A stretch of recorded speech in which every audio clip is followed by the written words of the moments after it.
नमस्कार और safety explain में आपका बहुत बहुत स्वागत है। तो चलिए अब बिना किसी देरी के शुरू करते हैं आज का टॉपिक। नमस्ते। ऊंचाई पर काम करने वाले मेरे सभी साथियों का स्वागत है। देखिए, साइट पर काम करते समय हम सब फुल बॉडी हार्नेस का इस्तेमाल तो करते ही हैं, है ना? लेकिन एक बहुत ज़रूरी सवाल है जो हमें खुद से पूछना चाहिए। वो सवाल ये है कि क्या हार्नेस को सही तरीके से पहना जा रहा है? क्योंकि दोस्तों, एक बात है जो हमें हमेशा याद रखनी है कि गलत तरीके से पहना हुआ हार्नेस जीरो प्रोटेक्शन देता है, मतलब कोई सुरक्षा नहीं। ये तो बस एक झूठा दिलासा देता है जो कि और भी ज्यादा खतरनाक हो सकता है। हम सब जानते हैं, work at height accidents construction industry के सबसे गंभीर हादसों में से एक हैं। तो इसीलिए आज हम इस पूरी प्रक्रिया को स्टेप बाय स्टेप समझेंगे। तो चलिए सबसे पहले इस सुरक्षा कवच के बारे में बात करते हैं। देखिए, ये सिर्फ एक इक्विपमेंट नहीं है, ये एक लाइफ सेविंग गार्ड है जो ऊंचाई पर आपका सबसे भरोसेमंद साथी होता है। तो ये फुल बॉडी हार्नेस आखिर है क्या चीज़? देखिए, ये एक पर्सनल फॉल अरेस्ट सिस्टम का सबसे ज़रूरी हिस्सा है, जिसे हम पीपीई यानी पर्सनल प्रोटेक्टिव इक्विपमेंट भी कहते हैं। इसका काम सिर्फ किसी को गिरने से पकड़ना नहीं है। इसके 3 मुख्य मकसद हैं। पहला, अगर कोई वर्कर गिरे तो फॉल को तुरंत अरेस्ट करना, मतलब रोकना। दूसरा, गिरने के बाद वर्कर को एक सीधी यानी अपराइट पोजीशन में रखना ताकि रेस्क्यू ऑपरेशन तक वो सुरक्षित रहे। और तीसरा, गिरने से जो झटका लगता है उस फॉल इम्पैक्ट फोर्स को पूरे शरीर पर बराबर बांट देना ताकि किसी एक जगह पर गंभीर चोट ना आए। अच्छा, अब समझते हैं कि हार्नेस के मेन पार्ट्स क्या-क्या हैं। इसे ठीक से इस्तेमाल करने के लिए इसके हर एक हिस्से की जानकारी होना और उसका काम समझना बेहद जरूरी है। तो एक स्टैंडर्ड हार्नेस में ये 5 जरूरी हिस्से होते हैं। सबसे पहले डी रिंग, जो हमारी पीठ पर होता है।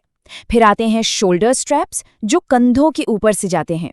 उसके बाद है चेस्ट स्ट्रैप, जो छाती के हिस्से को सिक्योर करता है। फिर है लेग स्ट्रैप्स, जो जांघों के चारों तरफ लगते हैं। और आखिर में बकल्स और एडजस्टर्स, जिनकी मदद से हम हार्नेस को अपने शरीर के हिसाब से एकदम फिट करते हैं।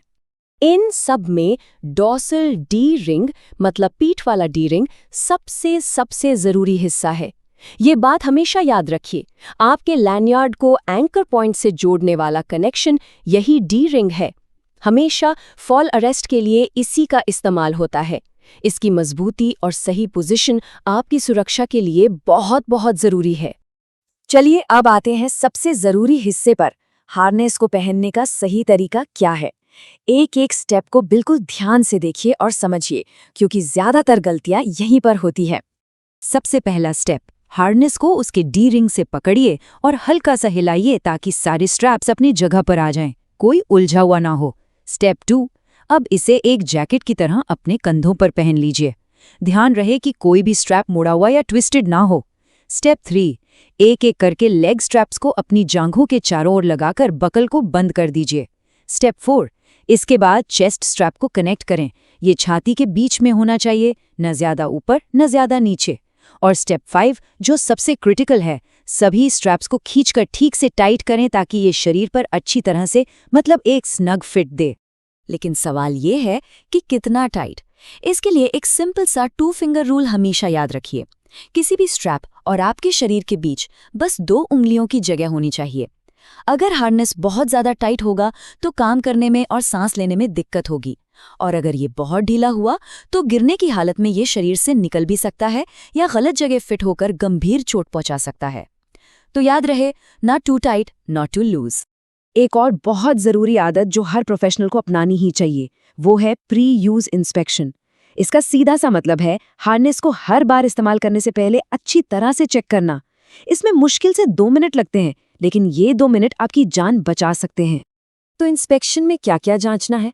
सबसे पहले वेबिंग यानी हार्नेस के पट्टों को अपने हाथ से पकड़कर देखिए, कहीं कोई कट तो नहीं है, घिसा हुआ तो नहीं है, किनारों से धागे तो नहीं निकल रहे, कहीं जलने या केमिकल के दाग तो नहीं है।